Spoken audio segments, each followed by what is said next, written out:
வாக்கு பலித்தனம் உண்டாக வேண்டுமா? உங்கள் வாக்கில் சக்தி பிறக்க வேண்டுமா? 3 நாட்கள் இதை செய்தால் என்ன நடக்கும் என்ற ஆன்மீக ரகசியத்தை தெரிந்து கொள்ளுங்கள்.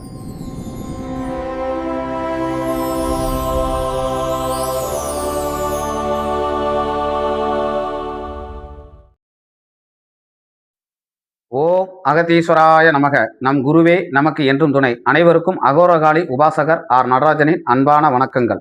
இந்த தலைப்பில் நம்ம என்ன பார்க்க போகிறோம் அப்படின்னு பார்த்தீங்கன்னா, வாக்கு பலித்தனம் உண்டாக ஜோதிடர்களாக இருப்பாங்க.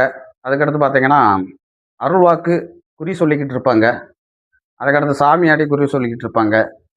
இன்னொன்று மாந்திரிகம் செஞ்சுக்கிட்டு இருப்பாங்க. இவங்களுக்கெல்லாம் பார்த்தீங்கன்னா என்னதான் சாமி கும்பிட்டாலும் எதை தான் செஞ்சாலும் நமக்கு வாக்கு பலித்தனமே உண்டாக மாட்டேங்குது. நம்ம சொல்கிற சொல்லு அங்கே பலித்தனம் ஆக மாட்டேங்குது. நம்மக்கிட்ட இருக்கிறத நம்ம சொல்கிறோம், ஆனால் அந்த என்ன அது பலித்தனமே ஆக மாட்டேங்குது. அதனால் நமக்கு மதிப்பு மரியாதைகள் எங்கேயுமே நமக்கு இல்லாமல் போகுது அப்படின்னு நினைக்கிறவங்களுக்கு, அது மட்டும் இல்லாமல் நம்ம ஒரு இடத்துல வேலை பார்க்குறோம், இல்லை ஒரு ஆஃபீஸில் வேலை பார்க்குறோம், நம்ம பேச்சை யாருமே கேட்க மாட்டேங்கிறாங்க, நம்ம பேச்சுக்கு யாரும் மதிப்பு கொடுக்க மாட்டேங்கிறாங்க அப்படிங்கிறவங்களுக்கும் இந்த வீடியோ பயனுள்ள வீடியோவாக இருக்கும். நான் சொல்ல போகிற ஒரு சின்ன விஷயந்தான். இந்த சின்ன விஷயத்தை நீங்கள் ஒரு 3 நாள் செஞ்சாலே போதும். 3 நாள் செஞ்சாலேங்கும் நீங்கள் அருள் வாக்கு சொல்லலாம், ஆனால் குறி சொல்லலாம். அதே மாதிரி நீங்கள் பேசுகிற பேச்சுக்கு மதிப்பு மரியாதைகள் அனைத்துமே கண்டிப்பாக கைகூடி நிற்கும். இந்த வாக்கு பலித்தனம் உண்டாகணும் அப்படின்னு நினைக்கிறவங்க, நம்ம பேசுகிற பேச்சு எல்லாமே வாக்கு பலித்தனம் உண்டாகணும் அப்படின்னு நினைக்கிறவங்க, முதல்ல நம்மக்கிட்ட ஒரு ஜோதிடரே இருக்கிறாங்க. நீங்கள் ஒரு ஜோதிடர்களாகவே இருக்கலாம், இல்லாட்டி அருள் வாக்கு சொல்கிறவங்களாகவே இருக்கலாம். முதல்ல அவங்க என்ன சொல்கிறாங்க, நமக்கு எதிரில் இருக்கிறவங்க அவங்க என்ன சொல்கிறாங்க அப்படிங்கிறத முழுமையாக ஃபஸ்ட்டு கேட்டறிய பழகிக்குங்க. இப்போ அறகுறையாக நம்ம கேட்டுட்டு அவங்க பாதி சொல்லிக்கிட்டு இருப்பாங்க, பாதி சொல்லிக்கிட்டு இருக்கும்போதே நமக்கு தெரிஞ்சதை சொல்லிடக்கூடாது, சரிங்களா? அவங்க என்ன சொல்ல வராங்க, அந்த விஷயம் என்ன அப்படிங்கிறத நம்ம முழுசாக ஃபஸ்ட்டு கேட்டு தெரிஞ்சுக்கணும்.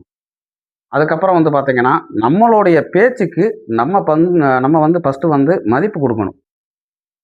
நம்மளுடைய பேச்சுக்கு எப்படி நம்ம மதிப்பு கொடுக்கறது அப்படின்னு பார்த்திங்கன்னா, அதாவது நெகட்டிவான வார்த்தைகளை நம்ம அதிகமாக யூஸ் பண்ணக்கூடாது.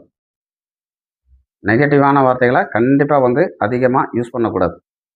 அதுக்கடுத்து பார்த்திங்கன்னா, யார் என்ன சொன்னாலும் சரி நல்லதே நடக்கும், நல்லதே செய்வோம் அப்படிங்கிற ஒரு நல்ல மனசோட, பரவாயில்ல சரியாயிரும், நல்லா இருப்பீங்க அப்படிங்கிறத அந்த மதிப்பு கொடுத்து பேசுங்க.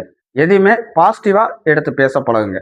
அப்போ என்ன ஆகும் அப்படின்னு பார்த்தீங்கன்னா, உங்களுடைய வார்த்தைகள் மதிப்பு மிக்கதாக மாறிடும். நம்ம அருள் வாக்கோ இல்லாட்டி ஜோதிடமோ கேட்க வராங்க நம்மக்கிட்ட அப்படின்னு வச்சுக்கோங்க. உங்களுக்கு என்ன தோணுதோ அதை என்ன பண்ணால் உண்மையாக நீங்கள் சொல்லணும். அதில் என்ன பண்ணுவாங்கன்னா, ஐயோ இவங்க இப்படி சொன்னால் தப்பாக நினச்சிக்கிடுவாங்களோ அப்படிங்கிற அந்த பயம் இருக்கக்கூடாது. தைரியமாக பேசணும். உங்களுக்கு என்ன தோணுது அதை கண்டிப்பாக தைரியமாக பேசணும். அதே மாதிரி பார்த்தீங்கன்னா பேச்சில் கொஞ்சம் தெளிவு இருக்கணும், சரிங்களா? யாரையும் கஷ்டப்படுத்தாத அளவுக்கு நம்ம பேசணும். மற்றவங்கள புண்படுத்தி நம்ம பேசுறது நான் கொஞ்சம் அவாய்ட் பண்ணிக்கணும். ஏன்னு கேட்டிங்கன்னா, அடுத்தவங்கள துன்புறுத்தி பேசணும் அப்படின்னா நம்ம வாக்கு பலித்தனம் கம்மியாயிரும். அவங்க கெட்டதே சொன்னாலும் நம்ம என்ன சொல்லணும், நம்ம வாயிலிருந்து நல்லா இருங்க, வாழ்க வளமுடன் அப்படின்னு சொல்லி பழகுங்க. எடுத்தோன்னே அதுதாங்க, சரிங்களா? அதே மாதிரி பார்த்தீங்கன்னா எல்லாத்துக்கிட்டையுமே நம்ம பேசுகிறது அன்பாக பேசணும், சாஃப்டாக பேசணும். அரட்டி பேசுகிறது இதை அருள் வாக்கு சொல்லும்போது நீங்கள் அரட்டி ஒவ்வொருத்தங்க பார்த்தீங்கன்னா சாமி ஆட்டி அருள் வாக்கு சொல்லுவாங்க. அருள் வாக்கு சொல்லும்போது பார்த்தீங்கன்னா அரட்டி பேசுவாங்க. அது தெய்வத்தோட அருள் வாக்கு. அதை தவிர நம்ம ஃப்ரெண்ட்லியாக ஒரு ஃபேமிலியாக பேசிக்கிட்டு இருக்கும்போது பார்த்திங்கன்னா எப்பயுமே உங்களுடைய சவுண்டு அதிகரிக்கவே கூடாது. இப்போ அந்த அருள் வாக்கு, இந்த ஆக்ரோஷமான தெய்வங்களை நம்ம எடுத்து அருள் வாக்கு சொல்லும்போது பார்த்திங்கன்னா அரட்டி அருள் வாக்கு சொல்லுவாங்க. அதெல்லாம் நீங்கள் பண்ணிக்கலாம். அதிலெல்லாம் எந்த ஒரு மாற்றமும் கிடையாது. அதுக்கடுத்து பார்க்குறீங்கன்னு வச்சுக்கோங்களேன், ஒரு அருள் வாக்கு சொல்கிறீங்க அப்படின்னா வர்ற கஸ்டமரும் நம்மளுடைய ஃபேமிலி நண்பர்கள், நம்மளுடைய குடும்பத்தோட ஒரு நபர் அப்படின்னு நினச்சி என்ன பண்ணணும், அன்பாக பேசுங்க. அன்பாக பேசி அந்த அருள் வாக்கானது அந்த ஜோதிடம்லாம் பார்த்தீங்கன்னா நீங்கள் வந்து அரட்ட தேவையே இல்லை. புரியுதுங்களா? அரட்டி பேசணும், அடித்து பேசணும்னு அரட்ட தேவையே இல்லை. சரிங்களா? அன்பாக பேசினாலே போதும்.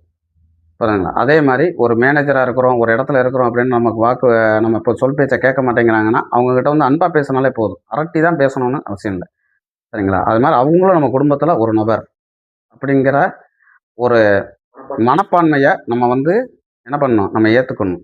ஏற்றுக்கிட்டு அதுக்கு மாதிரி நம்ம குடும்பத்தில் ஒரு ஆளுக்கு நம்ம எப்படி பார்க்குறோம், நம்ம குடும்பத்தில் ஒரு ஆளுக்கு நம்ம எப்படி சொன்னால் அவங்க கேட்பாங்க அப்படிங்கிற ஒரு மனப்பான்மை நமக்குள்ளேயே எடுத்துக்கணும்.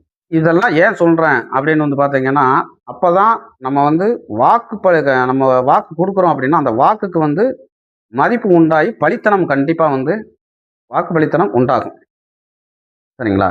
இப்போ ஆன்மீக ரீதியாக இந்த வாக்கு பலித்தனம் எப்படி உண்டாகும் அப்படின்னு வந்து பார்த்தீங்கன்னா, தேவையானது வந்து பார்த்தீங்கன்னா தர்பைப்புல், அருகம்புல் இது ரெண்டுமே ரொம்பயுமே வந்து லேசாக எளிதில் கிடைக்கக்கூடியது தான். நம்ம வந்து கஷ்டப்பட்டு வாங்க வேண்டிய அவசியம் கிடையாது. நாட்டு மருந்து கடையில் நீங்கள் தர்பப்புல் கேட்டாலே கொடுத்துருவாங்க. அதே மாதிரி பார்த்தீங்கன்னா அருகம்புல் எங்கேயுமே எல்லா இடத்துலையுமே அருகம்புல் இருக்கும். இந்த 2 பொருள் தான். எக்ஸ்ட்ரா வந்து என்னென்னு கேட்டிங்கன்னா ஒரு டம்ளர் தண்ணி, அவ்வளோதாங்க. இந்த 3 விஷயம்தான். இந்த 3 விஷயம் எங்கும் இருந்தால் போதும், நம்ம வந்து வாக்கு பலித்தனம் கண்டிப்பாக நடக்கும். சரிங்களா? இது வந்து என்ன அப்படின்னு வந்து கேட்டிங்கன்னா அருகம்புல், தர்ப்பப்புல் இது ரெண்டுமே வந்து பார்த்திங்கன்னா அருகம்புல்லை வச்சு நம்ம வந்து எந்த ஒரு தோஷத்தையும் கண்டிப்பாக வந்து விளக்க முடியும். அதே மாதிரி பார்த்திங்கன்னா கும்பாபிஷேகங்களில் தெய்வத்தை வரவேற்கிறதுக்கு எல்லாமே எது பண்ணுறாங்க அப்படின்னு பார்த்திங்கன்னா தர்ப்பப்புல்லை தான் கண்டிப்பாக வந்து யூஸ் பண்ணுறாங்க. அருகம்புல் அப்படிங்கும்போது வந்து பார்த்திங்கன்னா ஆதியிலே உருவான ஒரு புல் வந்து அருகம்புல். இந்த பூமி உருவாகணுன்னே உருவான ஒரு புல் அப்படின்னு கேட்டிங்கன்னா அருகம்புல். அதுக்கு தான் நம்ம வந்து விநாயக பெருமானையும் அந்த அருகம்புல்லாக வந்து நம்ம வந்து நினச்சி கும்பிட்டுக்கிட்டு இருக்கிறோம். அப்போ அந்த அருகம்புல்லும் இந்த தர்ப்பை புல்லும் இணையும் போது பார்த்திங்கன்னு வச்சுக்கோங்களேன், நம்மளுடைய வாக்கு வந்து பலித்தனம் கண்டிப்பாக உண்டாகும்.